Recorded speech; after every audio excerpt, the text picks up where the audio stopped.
La doctora Paola Holguín fue asesora de seguridad, es una experta en seguridad, fue asesora de seguridad en su país, Colombia, durante el gobierno del presidente Álvaro Uribe, y actualmente trabaja en México asesorando al gobierno del presidente Felipe Calderón. Ella es hoy nuestra invitada a la República.es. Doctor Holguín, ¿cómo está usted? Buenos días.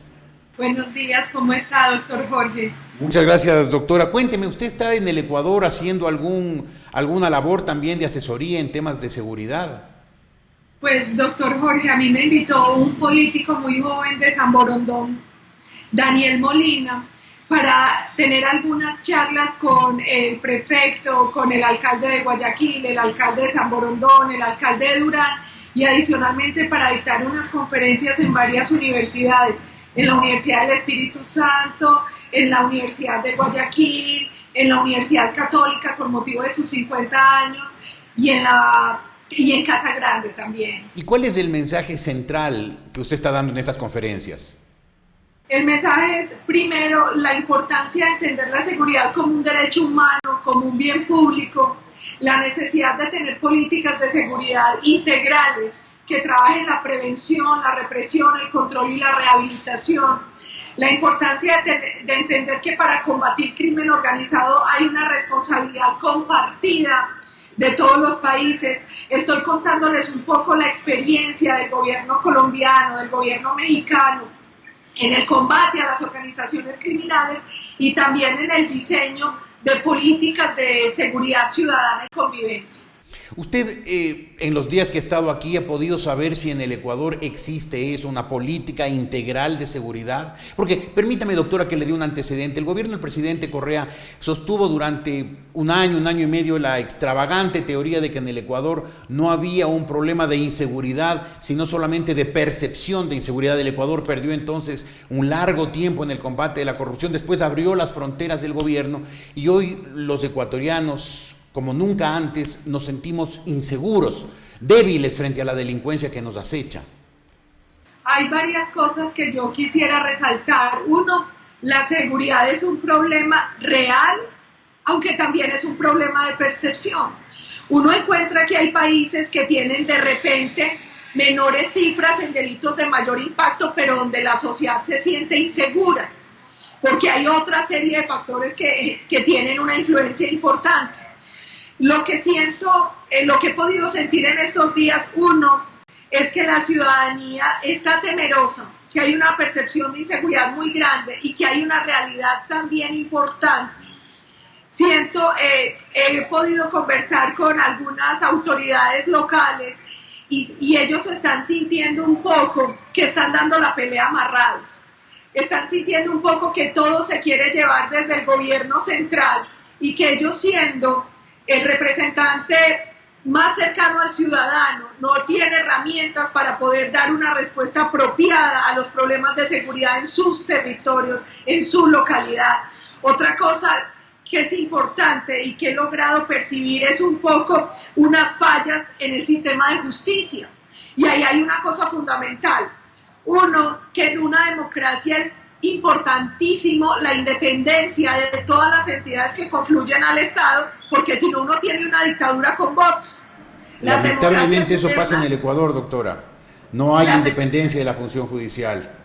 Y ahí es muy importante, cuando uno habla de independencia de todas las instituciones, es de todo, es que cada rama del poder puede actuar de manera autónoma, que no se politice la justicia, que no haya injerencia en la justicia, porque justicia y seguridad son un binomio inseparable. Una justicia que no opere de manera eficaz, de manera transparente, que no genere confianza en el ciudadano, es una justicia que no tiene capacidad para combatir el delito. Y una delincuencia creciente lleva a que colapse el sistema judicial. Entonces, ahí, respetando la independencia de las instituciones, es muy importante un trabajo mancomunado entre seguridad y justicia, porque esas son dos, es como un binomio que uno nunca puede separar en ninguna política de seguridad.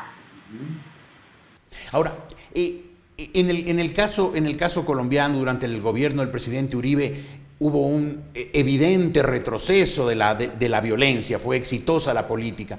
En México, en cambio, estamos viendo lo contrario, como que las grandes mafias del narcotráfico, los grandes carteles están tomándose México. ¿De qué depende que en un caso sea exitosa una política de seguridad y en otros casos fracase? Hay una cosa bien importante, doctor Ortiz, y es que las políticas de seguridad no son recetas que funcionen igual en todos los países.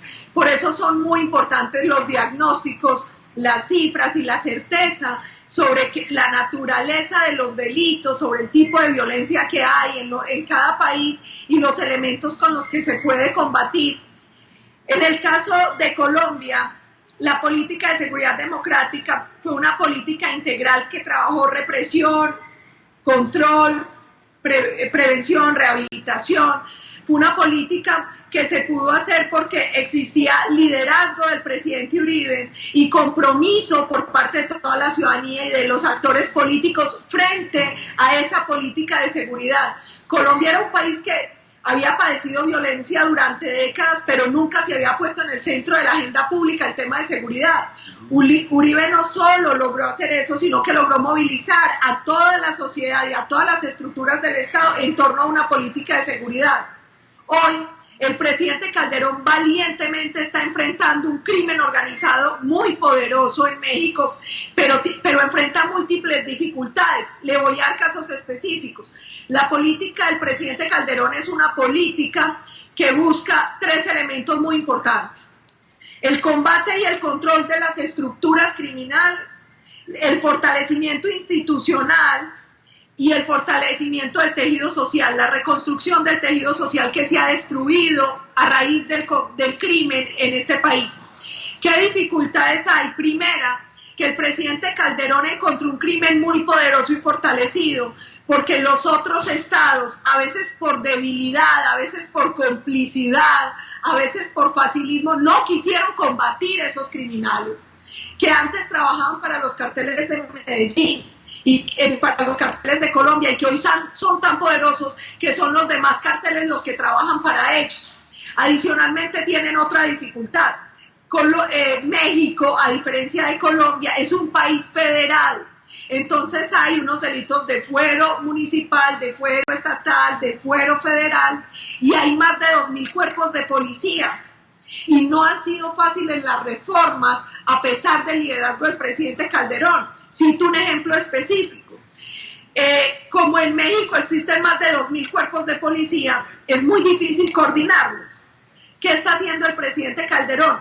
Propone y lleva ante el Congreso una reforma de mando único de policía para que existan unos 32 cuerpos de policía, pero algunos partidos le han bloqueado reformas, y reformas que son fundamentales para poder ser más efectivos en el combate al crimen. Sin embargo, yo creo que es importante resaltar que el presidente Calderón efectivamente es un hombre con mucho valor, que decidió enfrentar un mal que durante años se fue gestando en México y que no habían querido enfrentar otros gobiernos. Dos, que es un presidente que tiene una política de seguridad integral. Otra cosa importante para resaltar es que ha hecho múltiples esfuerzos, pero no ha sido fácil. Mire, hoy por ejemplo, estadísticamente hay muestras de que la mayoría de las armas que están asesinando a mexicanos son armas que compran legalmente en Estados Unidos. Entonces hay un tema también de corresponsabilidad, de control de armas en la frontera. Hay estadísticas que demuestran el crimen en México. No es que todo México esté colapsado, hay un crimen muy focalizado, un crimen organizado muy focalizado en ciertas ciudades, en ciertos sectores, y las estadísticas lo que demuestran es que donde más delitos se cometen es en los estados que gobierna un partido que no es el partido del presidente Calderón, un partido que no es el partido del gobierno. Entonces también se ha presentado una dificultad para la coordinación de la estrategia, porque, doctor Ortiz, una cosa fundamental es las políticas de seguridad necesitan una estrategia multinivel que trabaje de la mano el gobierno local, el departamental y el federal. Y a veces, por mezquindad política, se presenta dificultad para coordinar esta política. Y ahí yo le quiero decir una cosa bien importante. Siendo la seguridad un derecho humano y un bien democrático, tiene que ser una política de Estado y no de gobierno. Y una política que no se puede politizar, no se puede ideologizar, no puede tener ningún matiz. porque tiene que estar por encima de los partidos. Un caso bonito fue el de España. En España la política frente a ETA fue un pacto del PP y el PSOE, porque es que el tema de seguridad, siendo tan sensible y tan importante, tiene que estar por encima de los partidos. Claro. En el caso ecuatoriano, doctora, por lo que usted ha logrado conocer, ¿siente que se está por lo menos estructurando una política integral de seguridad o que todavía son esfuerzos aislados, que el gobierno está un poco perdido, que las autoridades municipales y provinciales están desconectadas de una política central y que por lo tanto no estamos confrontando al crimen, que está muy bien organizado, con una política a su vez bien organizada? Exactamente, es que ahí hay una dificultad, y es que mientras al interior de los estados y entre los estados no hemos logrado organizarlos para combatirlos, ellos sí se organizan. Los criminales funcionan perfectamente en red. Los criminales son quienes mejores se han adaptado a la globalización. Incluso ellos usan empresas en outsourcing, y uno ve organizaciones criminales que están a lo largo del continente entero. Entonces hay una cosa importante, y es, yo lo que he sentido un poco es una enorme preocupación de parte de sectores de la ciudadanía y de parte de gobiernos, porque sienten que los dejan un poco solos o los atan un poco a la hora de tratar de implementar políticas de seguridad para sus territorios. Claro. Y en el caso ecuatoriano, ¿usted siente que estamos a tiempo para enfrentar el crimen, o que hemos perdido demasiado tiempo y que va a ser muy difícil recuperarlo?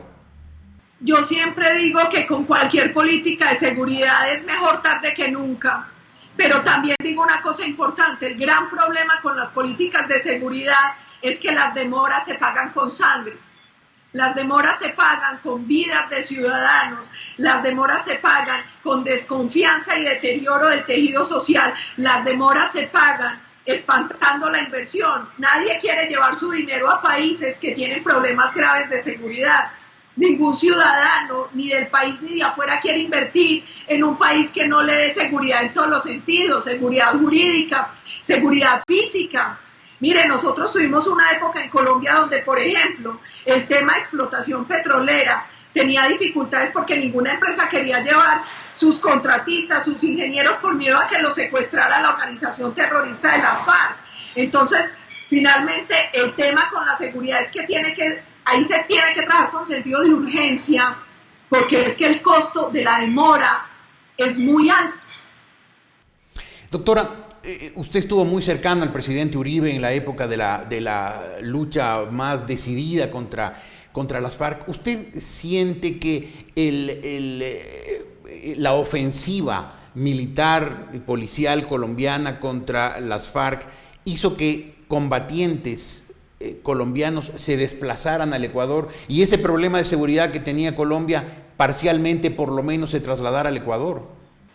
Ahí hay una cosa importante, y es que con las organizaciones criminales siempre sucede el efecto globo.